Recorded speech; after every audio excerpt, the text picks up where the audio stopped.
All right, guys. So this is my first episode with one of my good friends, Joe Echegaray. Welcome What's going on? to the Laydown Podcast. I'm gonna have episodes where this is gonna be us also just standing, sitting down. At the same time, it's gonna be different types of doing this podcast. So, for example, I'm gonna start shooting at one point where we're both walking and conversating in the park, and there's gonna be someone recording, but that's in the future. There's going to be us laying down, which that's the main concept of this podcast. But for now, since it's our first episode, I'm just so excited to be here with him. I just wanted to interview my own friend. So, Joe, please tell us about yourself. What's your background? Well, taking from there, originally from the Bronx, New York, grew up between Puerto Rico and Miami. Now I'm living here in Los Angeles since 2012. 2012. Well, why acting? Well, I always love the arts, entertainment. Like pretty much take people into the journey with me. It's like first I wanted to do it through music, and then I remember as a kid when I used to dance, I was able to feel what other people feel through movements. And therefore I always wanted to be able to take people into a journey with me. So therefore I saw like filmmaking an outlet for that, and it's perfect. It's timeless. Let's say it like this. It's like, so to say, may I say so, biblical. It's Oh, like nice. it's amazing.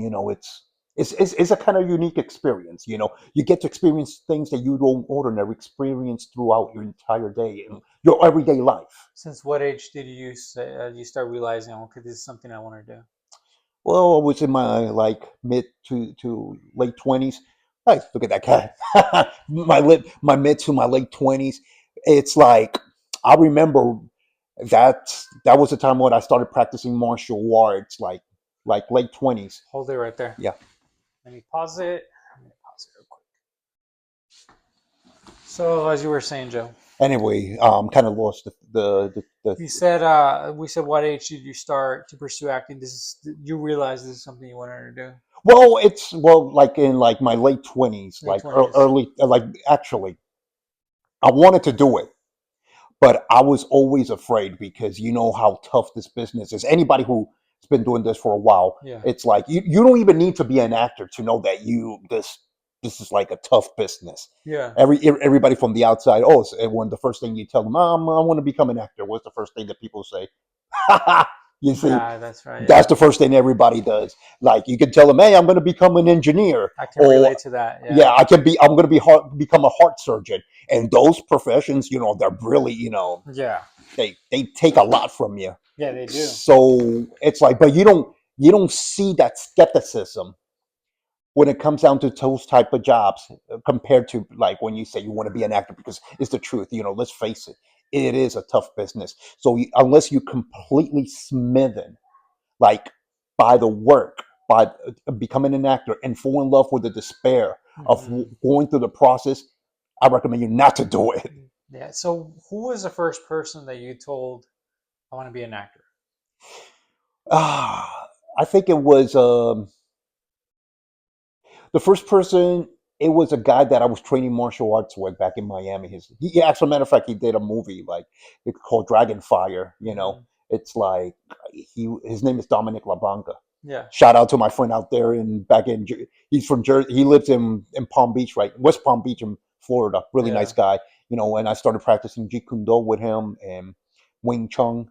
So and I remember that's one thing I didn't tell you, that it's like it was one day that after us practicing, there was a guy who just hired us to do a student film.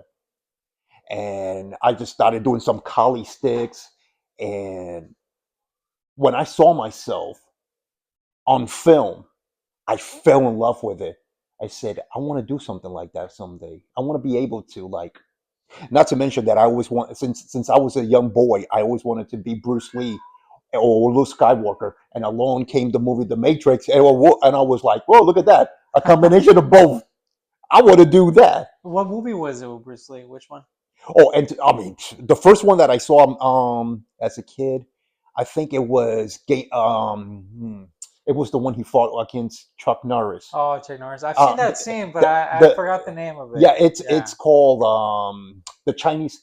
It's in no, it's not the Fist of Fury. It's like Return of the Dragon.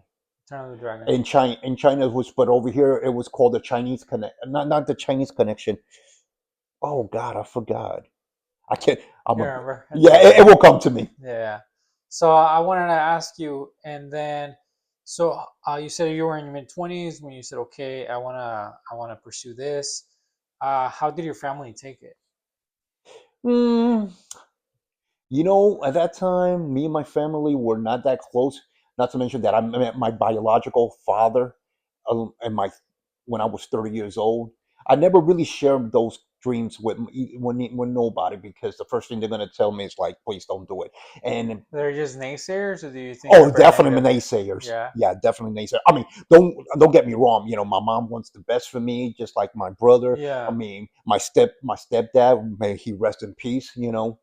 He was like So if they disagree with you, it's because of out of protection, but obviously they don't see your vision. absolutely. So therefore, I just kind of, hey, no, I'm just working at a bar, just Yeah. mixing drinks, which I'm still doing right now. Or I'll do a little bit of security or bodyguarding here and there, stuff like that. Yeah.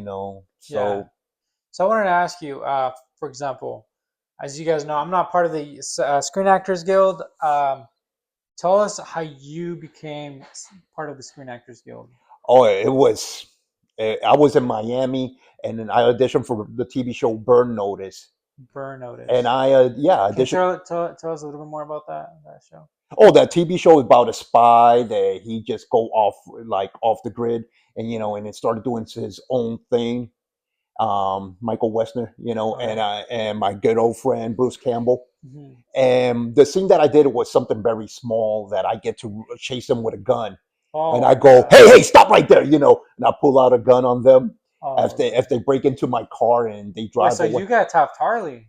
Yeah, I did, I just want to just do like that, that. That's what right? I want to do. Yeah, yeah. It's sometimes luck just Uh, hit you, and like I was in a so lucky they streak. wait. So they come up to you and just ask you, "Hey, No, no, I auditioned for it.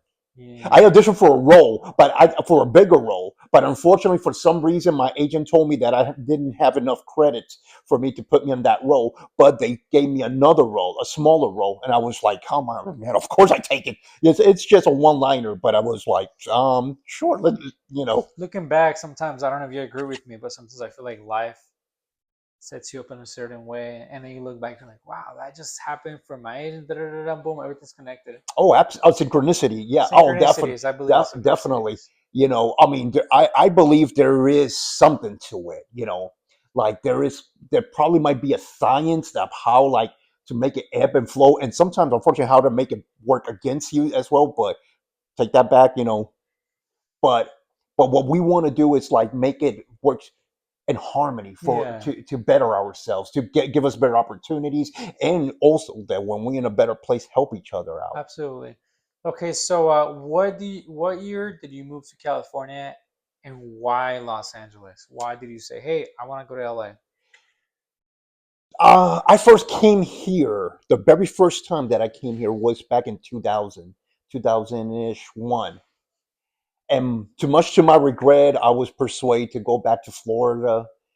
You And were persuaded? yeah, by some friends, and go, hey, come on, man, let's go back then. And I was still young at that age, a little bit like not strong, not Yeah, grounded. So I went back and got a really good job in yeah, Miami, and it's South, and I was living in South Beach where the money was good. It's like the weather was nice, everything was. It's a single man. It's like, oof, that's the best. If you're making money, young, tough, and papi chulo, all that. Miami's the best place for you. But unfortunately, time goes like that, those are fast. go very fast, and I regret doing that. But then it's like I started studying acting in Miami, and after going through that lucky streak, like booking Burn Notice, I was in a couple plays. I did an independent film called Beyond Duty. I also booked a commercial. So I was like, hey man, let me. It's like, something. I think it's time for me to pack up and go and party with the big boys. So that's what I did. I just like paid my SAG card, Let me and pause it right there. yeah. as you were saying. Yeah, it's like I just then I pay for my SAG dues. Good thing that I was making great money out there in South Beach. Being a bartender at the Sky Bar, Okay. because the money was great out there. It's like we, Yeah. we used to call this stripper Do you ever money. miss it? A lot of experience, yes. I I'm sure mean, you miss your I mean, friends. you grow. It's not something that I will ever. If I will have a chance to go back and do that again, I will not do it. Not that I have too much of a good time. Let's put it like that. Uh, But I did mean, you see that as a good thing, or did you see that as a distraction? distraction, good distraction, learn. But I think for a little bit. But it's like the problem, you can indulge too much because unfortunately, when you live in places like those, like South Beach or Vegas, where everything is given to you like that, like money, girls, Yeah. luxury, A lot of living a temptation lot of temptation. It's really easy to get to just fall. to fall off your tracks, and Did that ever happen to you? it ebbs and flows, I suppose. but it's like I feel like when I came back here to LA, it's like either it's a make it or break it. It's like it's a single swim type of situation. So it's like you don't have the same security as you had like back in Miami. Like, oh, you can get this job, or you work at the Sky Bar. Let's say for instance they go out of business or whatever. Yo, you can go out to another place. Tell me more about that. What's the difference between that over there, like you just said, the job and all that? I'm sure you already had your friends, but then moving to LA, what's the big difference? Oh, starting out to scratch. You You got to know, start from scratch. it's like people don't know you. It's like you want to get a job. It's really hard. Like everybody here wants to become an actor, so everybody wants to become a bartender in order for them to be an actor. You what? Mhm. So yeah, like being in Miami, it's like I mean being in LA, it's like you gotta start from scratch, and it's like the whole thing. It's like How did that make you feel at that moment, having to start from scratch? By the way, what was it? That was the second time you moved. What year was that? And how did it make you feel, start from scratch? well, I was scared out of my mind. I mean, I am. It's like two things that get you in shape: fear and depression. And the only thing I was here trying, okay, I don't have a job. I only got my savings, and money's not coming in. They're all going out. I was almost for a year, not like pretty much relying on my savings. And as you see that little, those numbers depleting, it gets scary. And then all of a sudden, it's like, oh god, I better get a job and So, things. what were the reality versus expectations? Did you expect that 1 year where you were going through your savings versus the reality of it? Well, I was expecting at least to like be able to book something, you know, book a commercial, book something, and at the beginning, it's like radio silence. It's like, okay, this is just my 10th audition. Let's see. Let me try to get low battery. Oh, it's still on. Yeah, it's like or sometimes you get callbacks.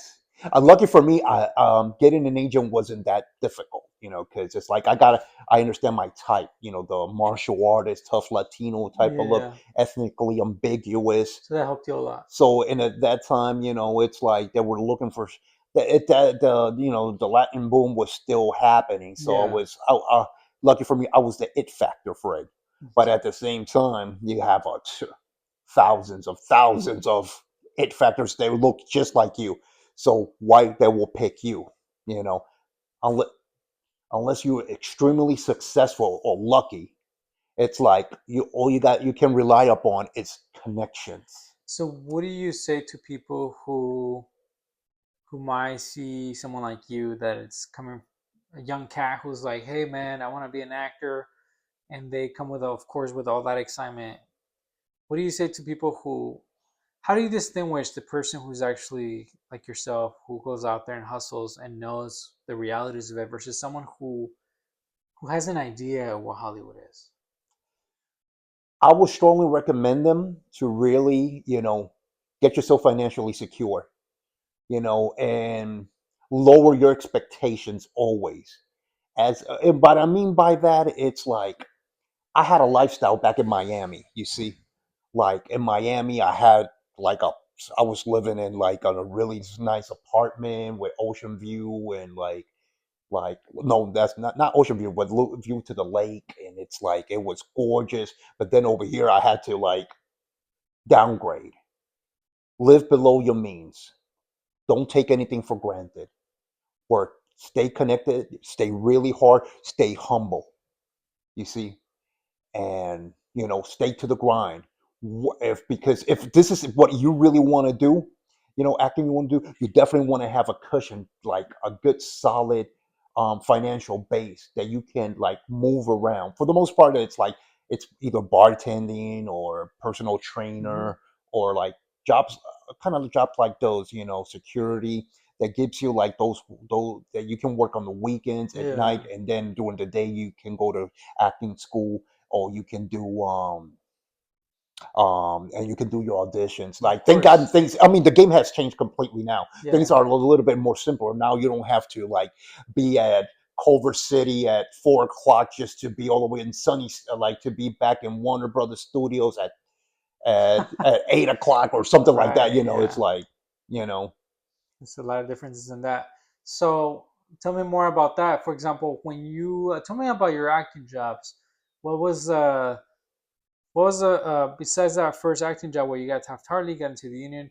After that, what acting jobs came? Was that more in Miami, or did you start booking jobs here in LA? here in LA. In Yeah, LA, it's tell me more like, about those experiences. well, it's like sporadic. Like for instance, you will get something like let's say if I got something back in 2013, you see, and then radio silence for 2, 3, 4 years, and all of a sudden, but you get a little break here, Yeah, like on a small that you play a cop, yeah, yeah, yeah. on a TV show where you arrest somebody, and then more auditions, more auditions, more auditions. But like I say, the game has changed a Yeah, lot. yeah, yeah. And the good thing is, like after a while, you make connections with some casting directors. And the good thing about that is that if a casting director calls you more than once, that's an excellent sign. That's a good sign. Oh my God, because they don't have time to like, Yeah, you know, um, call you for no reason. yeah. They They, just keep they, bringing you back they, in. they if they bringing you back in, it's because they see something at They you. see something And in when you. you got a casting director calling you 1, 2, 3, you're doing something good. Keep on doing what you're doing. Great. So tell me more about your acting teacher. By the way, when I was doing Lyft, I had a passenger who said a name, and I was like, wow, I recognize that name. And then boom, you came to my mind because Mm. I heard great stories about your acting teacher. I heard that he's a very well connected person, very well respected person in this industry. His name is Mark Tillman. Shout out to Mark Tillman. So that's Mark Human. Great guy. Great guy. I mean, I developed my talents thanks to him. You see, although I did study with other acting coaches, like back in Miami, Eric Morris and stuff like that, and everybody just helped me in their own way, you know. But I think, I think what works for me personally, Mark Tillman, it's like he knows how to give me what I need to make the scene come alive. And every time I coach with him, at least I get a call back, or the casting director will call me for future, like for more Yeah. auditions. Stop you right there, real quick. As you were saying. Yeah, it's like when, yeah, it's like I feel like Mark Tillman is a really great acting coach. He was the guy who did he was the casting director for It, from Stephen King, the very first one, the MacGyver, the Highlander, and he just he just really knows his stuff. It's like I recommend you to come and check it out. Yeah, I'm yeah, telling I you, do want everybody, to check yeah. them out. By the way, I was gonna ask you what are tell me about your audition stories. The auditions that went well, auditions that were horrific, or maybe did you ever get nervous in auditions before? Oh, oh God, I remember. Did you ever feel that sweat in your hands and stuff? Oh God. I mean, I don't know if I should even mention it was a big TV show. I think it's one of the biggest TV shows because I know that I fit perfectly for that TV show, and I rehearsed it like crazy. I mean, am I allowed to swear? Or? Oh yeah, yeah. Fuck it. Yeah, Yeah. exactly. I rehearsed the shit out of it. It's like I was so hard and all that stuff, but when I went up on like right there, boop, You froze? I froze. It went off. Even the casting director, she was like, she gave me a little hug. Like, she was really polite and she was sweet with me. Tell me more about. So you came in, and then what happened? You just like, you were like, okay, you started shaking. Did you just blank when you thought you had everything together? Yeah, she gave me like 2 or 3 takes. Usually it's like she knew that I was not gonna pull it off, and it's like for the most part they understand that I was a little bit too green when it comes down. How many people were in that room? Only 2. Only 2. Only 2. Okay. Yeah. Yeah. Any other stories? Auditions? Well, that was the worst one. After that, I promised myself never to go through that again, and therefore it's like trying to see what it's like, what I was doing wrong, and what I realized is that I had to overcome my nervousness. You see? How did you do that? Oh, I started rehearsing with a group of friends every weekend.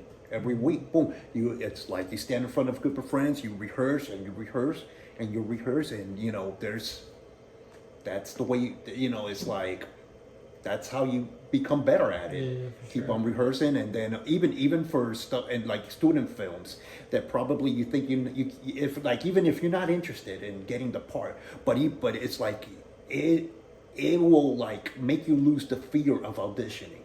Just the more you do it, probably. Absolutely. I mean, thank God now the game had changed completely because now we got self-tape. You see, it's like. What are the pros and cons of that?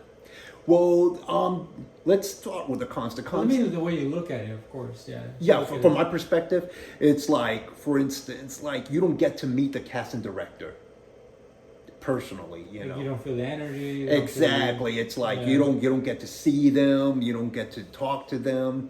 It's like you don't get an instant feedback from them. It's like some of them are like, "Thank you very much," or some of them are like, "Wow, let's try it this way," Yeah. Or like, "Wow, thank you." It's like, what's the best audition you've ever had? The best audition that I ever had. I think it was one that I did like early when I first came here. That it was for a student film. But even still, it was for the New York Film Academy. Oh, nice. And they just I just went in, said my lines, and go, just wait for us outside. And it's like, okay, what's going on over here? It's like, are they planning to chop off my penis or something like that? It's like, oh shoot! Yeah. And then all of a sudden they go, hey, here's the paperwork. Oh shoot! Just like that, right off the bat. That's amazing. Of course, but I also got to audition for other big TV shows and whatnot, and then it's like they probably I don't get that part, but they call you for something else, and something else, or for other projects. Like I said, when you get called again from the same casting director, that's a great sign. It's a great sign. Great. So, what do you believe? I was going to ask you. This is maybe a little bit apart from acting. The stereotypes of Los Angeles. Do you think LA? There's a lot of shitty people. What are the pros and cons of this city? How do you look at it? Well, because I've heard a lot of different perspectives, and I want to hear your perspective. Well, I personally always live in big cities. You see. So you're used to it. So I'm used to that. I'm from the Bronx originally, so everybody's a tough guy out there, Or like in Miami, South Beach, where everybody, it's like you're just a means to an end, And it happens over here too. But over here, people are like, you can divide people into like the group of people who wants to be with you because they feel safe around you, and those people want to be around you because there's something in it for them. Tell me more about that part. Well, it's like some people like to use you in certain ways. Totally agree with that. Yeah. It's like either financially or either like a connection, or probably it's you have an agent and suddenly they want to be your friend. There you go, exactly. Or something like that, or part of my crew, but you can down the road you can see there's something in it for them. You know what? Apart from that, I've seen people in my life who have done that, who want to be friends. Or they don't won't give you the fucking time of the day. Yeah. But suddenly they find out you got an agent. Oh, how you been? Da, da, da, da. Have you ever experienced that? Where something happened good in your life and suddenly they want to be around you? Yes. How do you deal with it? Well, I personally like. I try not to take it too personally. I try to look beyond a little bit, beyond that. Unless a person is completely toxic, that it's gonna like harm you down the end. If like, especially like, let's say if a person is a recreational drug user or hit up too much to booze, something that it's like, I personally not indulge in these kind of things. Yeah. Whoever wants to do them, that's if you can, if you can like juggle with life and still do that, kudos to you. I can't, Yeah. So it's like, I just pretty much like I think I'm blessed in a way that my own personality, people weed out themselves. That's a good perspective. I totally agree with you on that one. Yeah. I think people eventually just take themselves out. I always say the saying, the trash will take itself out. That's a good one. So Joe, how do you look at where you're going right now? Where do you see yourself in the next 5 to 10 years? With your personal life, with your career, and just the way you look at life. Do you live in the moment or do you always look ahead? How do you see life? Combination of both, look ahead, look at the moment. Now, I'm married, my wife, she's from Brazil. Now it's like, now I'm the stepfather of 2 beautiful girls, and it's like, now it's not only me, it's them. And it's a great thing now to have them, like, they're my life support. She really support my vision. Like sometimes. How do you meet your wife, by the way? Oh, through Facebook. Oh, nice.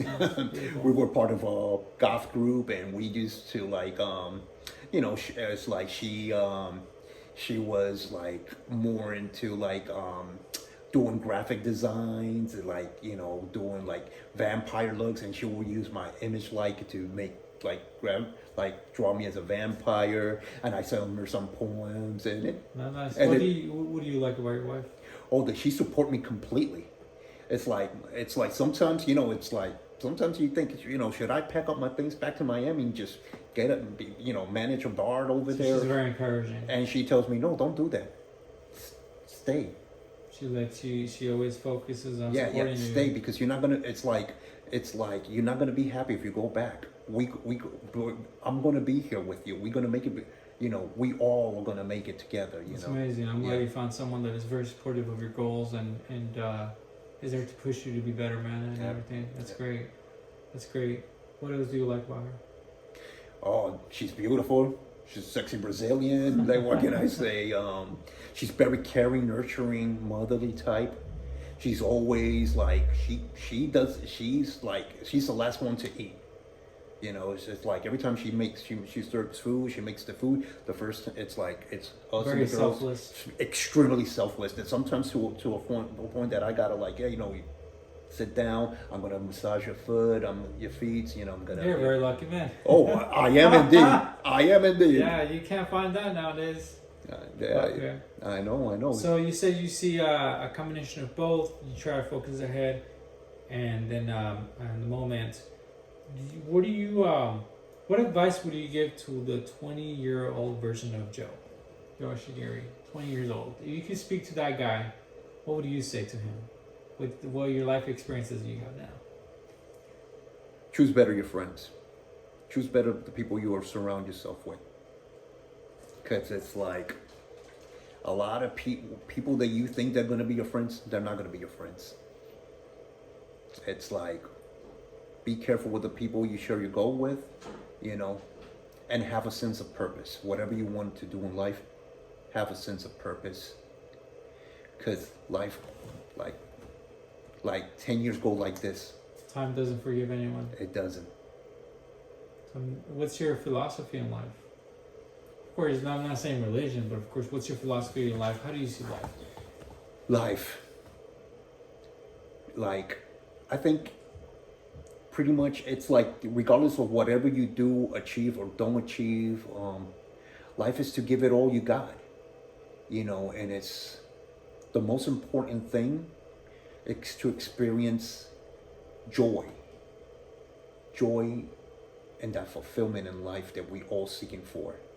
That's the most. That's priceless. It doesn't matter if you have everything in life. If you're not experiencing that in your life, you don't have nothing. That's the great advice you would give to a 20-year-old version of you. That's amazing advice. Yeah. And tell us about your parents. No. If you want to speak about it first. My parents, yeah, it's okay. Well, my mom, and it's like, well, pretty much it was an ebb and flow type of thing. She really didn't understand me as a kid, but it's like I was able to see her pain, because she was a tough lady, just like, when she back in the and back years ago, she left New York at like around 18 years old to live. I mean, she left from Puerto Rico at like around 17 or 18 years old to go and live in New York and make it on her own. Oh, wow. Yeah, and and then she started working over there, and then she built a house in Puerto Rico, now where she lives in. So, her life was always to live in a house happy, How about your dad? My dad, I met him when I was in my 30s. Your 30s? So Yeah. you never met your dad before that? No. What was your perspective when you were in your 30s? How did you react to meeting your dad? It was... I think I was mature enough to really interact with him, to really get to know him, what he likes. But it was brief, that's the whole thing, because unfortunately my dad and I haven't spoken to him in a long time. And did you feel anything? Did you feel happiness, anger? Did you just feel like nothingness at all? Did you just feel empathy? Did you just feel rage? Or did you just went with the moment? I went with the moment, and I feel like a little bit empty. I feel happiness, like, hey, I finally meet my dad, my biological dad, and it was a very nice and cordial, meeting, and I met my half brothers and sister, that they live up in Brooklyn. You stay in contact with them? It's been a while, It's like they got their life, I got mine over here, yeah. All right, Joe. So tell me more about your favorite genres in movies. Tell me your top 3. Crime drama, horror, comedy. Boom. Which ones have you watched lately? Well, I was watching like Ghost, the TV show. Ghost. Yeah. Is that a new show or? It's practically like they're like in the 4th season right now. It's really funny. I find it really hilarious. Is that horror? Oh, it's actually hilarious. I thought is it scary? No, it's not scary. It's about these guys these ghosts that live in a mansion, and then all of a sudden like there's this girl that inherits their house, and she has an accident, and all of a sudden she's able to see ghosts, but then all the time she's pretty much have to like solve the problems between the ghosts and the living, and That's funny. and it's like you got different characters. You got a Native American Indian, you got a Viking, you have you got a 1930 lady singer, a black singer that she's amazing with her voice, and then you got this other hippie girl that she died, which actually I worked with her in a TV show years ago back. Yeah. Oh, that's funny. Yeah. It's actually kind of cool. Just it's hilarious. It's funny. Top 3 movies. Top 3 movies. Or top 5. Top 3 or top 5.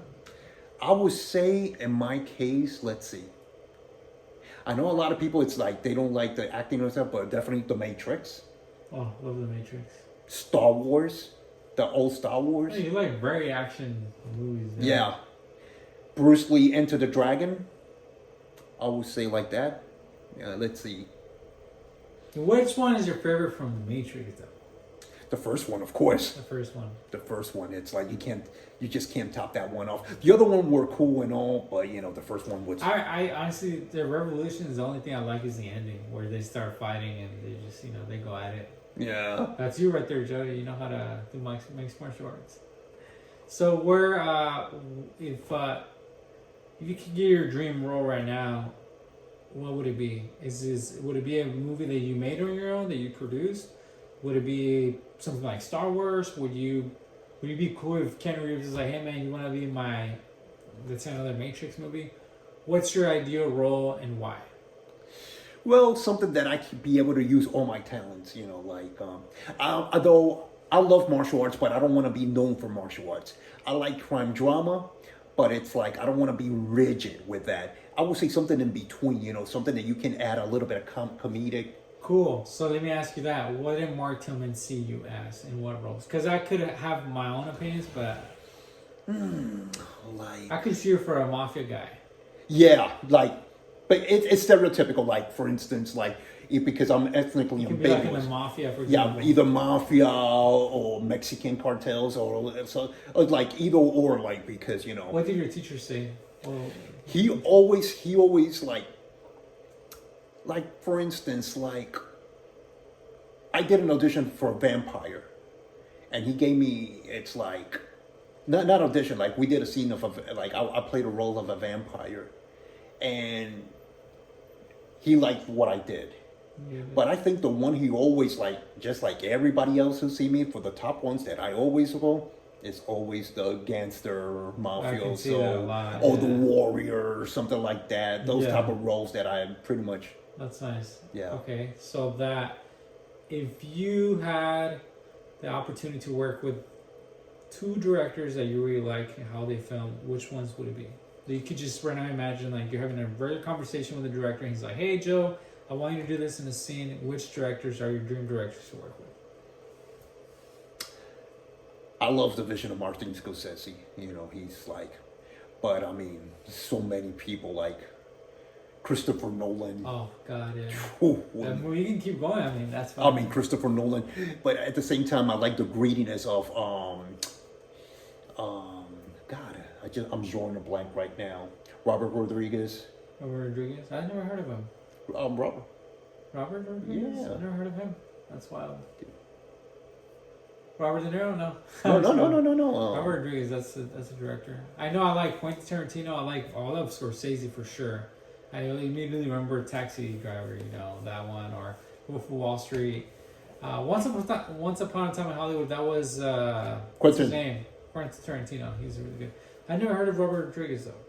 No, who? I mean, God, please edit this out if I'm butchering this. How about Nolan? Which movies did you like? Oh, absolutely! I love like all the Batmans that he did and stuff. I really like Interstellar too. Interstellar.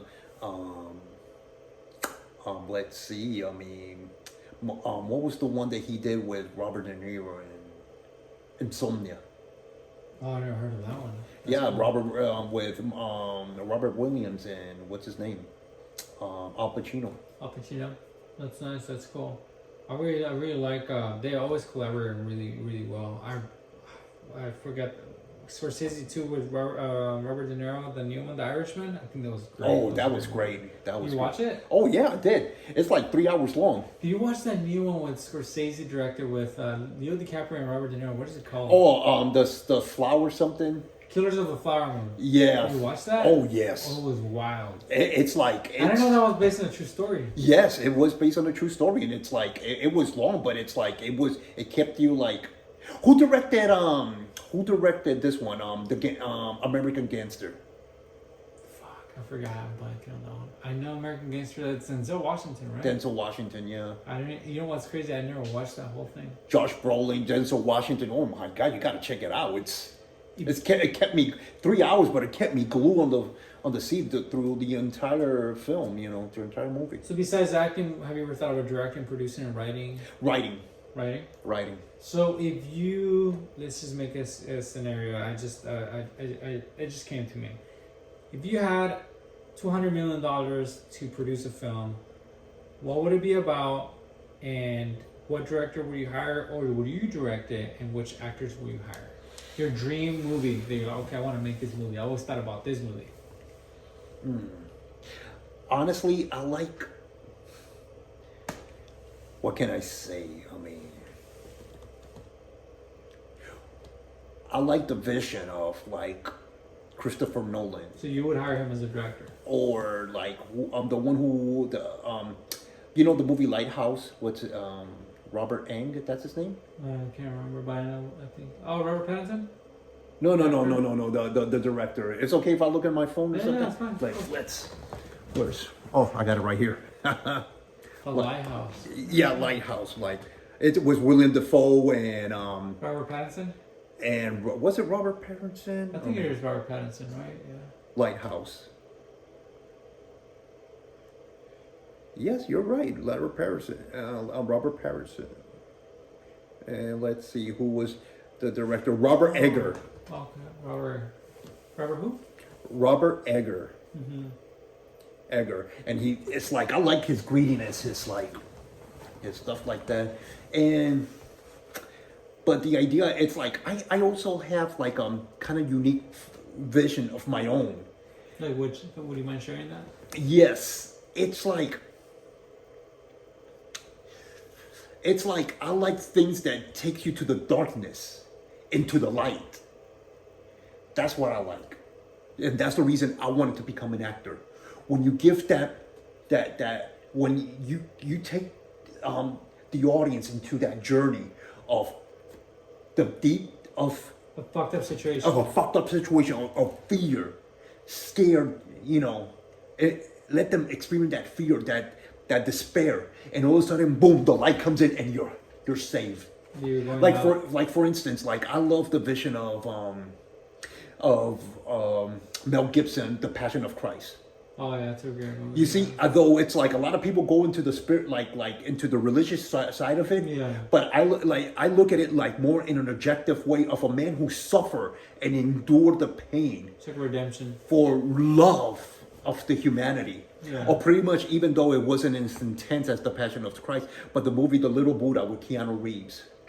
I never watched that. Oh, it's a beautiful. So it's a character that starts in a fucked up situation, and then they go into like redemption, light, salvation for everybody. The light. Because ultimately, like, I don't want to get too out there, but that's fine. You can go into that. But it's like in one of the passages of the I don't remember what Buddhism or Taoism that says there's no enough darkness that can extinguish the light of a single candle. I love that, yeah. Yeah, and that is something that pretty much helps all of us to overcome that hard time. That for instance, like when you see the movie like Star Wars, Yeah. that at the end when they celebrate, we made it. Oh yeah. We saved the Republic. Beautiful feeling of like, man, all those hardships were for something. Everything was worth it at the end of the day. I went through all these hardships, but you know what? Life is here for me. Absolutely. Yeah, I love that. Yeah. Is there anything else that you love to share today? Or you'd love to ask me, or do you want to speak about? Well, I got a lot of questions for you, but then it will take us like another hour or so. You can ask me 5 questions. Okay. Let's put it over here. Yeah. All right, just go ahead. What made you want to be an actor? What made me want to be an actor? So actually, I used to live in. I lived in Mexico for like a couple years, and Where in Mexico? Thanks for my stepmom in Guanajuato. So I used to hang out a lot with my stepmom. Me and my dad and my brother and my stepmom used to live together. So her and I used to watch a lot of movies, and I remember we were watching one with Ralph Fiennes, the actor. It's called The English Patient. And we watched that, and I remember clearly when we watched The Count of Monte Cristo with the Passion of Christ actor. What's his name? Jim Caviezel. Jim Caviezel, wonderful actor, by the way. And that's another great movie that I love when you talked about redemption, where this guy was very naive, and his friend didn't like him. He was very jealous of him, and he was suffering a lot. And then he was in a cell for like 13 years. Oh. He was traumatized because he was in that cell. Anyways, long story short, he redeems himself. He becomes a person of knowledge and wisdom, and then he becomes a better man after that situation. And like you said, it all was a messed up situation in darkness. He becomes a better man after that experience. Anyways, back to the question. She asked me. She's like, "Have you ever thought about acting?" Who asked you? My stepmom did. Your stepmom Yeah. did? Oh. So she was a big influence for that. And I think I just went for it because I love movies. So around 14 and a half years old, by the way, I was obsessed with soccer. But when I came back to the U.S., I actually came back to my mom. And and then suddenly the dream of because I was having dreams of becoming a professional soccer player, and I just wanted to go ahead and pursue acting. And 15, I said, "This is what I want to do," and so I just couldn't wait to graduate high school. And my first job ever was McFarland, which it was a background job. So after that, 21 years old, moved to LA to pursue acting. So that's the reason I wanted to do acting. And I love storytelling, love film, I love movies, and I just saw myself, okay, I want to tell stories. Yeah. Nice. What is like your dream role? Gosh, action movies. I want to do fucking action movies. I would love to work with Nolan. I would love to work with Denis Villeneuve. That's how you say his last name. Dennis. Like Blade Runner 2049. Person for action films that are like role models of mine is like Tom Cruise. Really like Mark Wahlberg. Like Denzel, the Equalizer. I love his movies too. But yeah, I think the action genre, horror and drama. Horror and drama. Wow. So what I mean, and then how do you see all this stuff playing out in the future? I honestly, man, see it by dedicating myself, by continuing to meet people in this industry. I'm not gonna say just luck, but I think if I think I'm working hard, okay, I'm gonna have to work 10 times harder, but also strategically. So I have to meet the right people, build the right relationships, and even I've spoken to you about this. We have to start creating our own work. Absolutely. Because I wanted to ask you one of these questions: is where do you see this industry? Yeah, excuse me, I'm blanking. Where do you see the industry heading to, with the whole AI thing, but also social media? Things have changing so fast. The nature of content creation, because I mean, back then you only had 3 networks. You had what, ABC? And ABC, NBC. You had the few networks that you had back I remember. I mean, it's like It the funny stuff. I only watch movies, like as a young guy, you know. Yeah. Go for it. What were you saying? So. What do you think? How do you think the nature of content's changing? Well, this is the whole thing. I still think that movies will remain on top. And I'm saying like you're the what we see when we. I mean, of course, the outlet's going to be different because like now it's like we got more people who rather see it from the comfort of their own home, and instead of like sitting down in a movie theater, unless movie theaters get like more creative and to lure people in, like the 4D experience, as in like sitting down and watching the chair vibrate or something like that. That can be a little bit too much for a lot of people. Yeah. But still, I think like. You're gonna have all these side hustles like social media, like YouTube or whatnot. But I think it's still like the main. It's still gonna remain. It's still gonna remain for years to come because it's like I don't think it's that can be replaceable. It can be replaceable. It can be imitated, but not replaceable. So let me ask you another question. With the whole TikTok and all these vertical films that are coming up, or even people, because people's attention span have changed, especially with the newer generation. I do agree that film has to stay on top. It just has to, like, it's going to evolve. Well, how do you think it will evolve? Because I mean, things are always changing. But how do you think things will evolve, especially with AI too? I think if big film creators get a little bit more, get into the bandwagon of like luring the young generation of the TikTokers, the Instagrammers, to pretty much take them. Hey, this is what you're missing out on. Come and see this. You saw a little bit of this. Now come and see this. Yeah. And of course, it will have to capture the attention of the audience, of the young audience. I think it's like, that could be an avenue for bigger and more creative people than myself or so on to attract the young audience. Yeah. Because it's like you can't, it's an irreplaceable experience. When you watch a film, you experience the life, the journey of an individual, of the main character, and the people around them, and that is something that you can never capture in a 30-second clip, in a 10-second. You can't.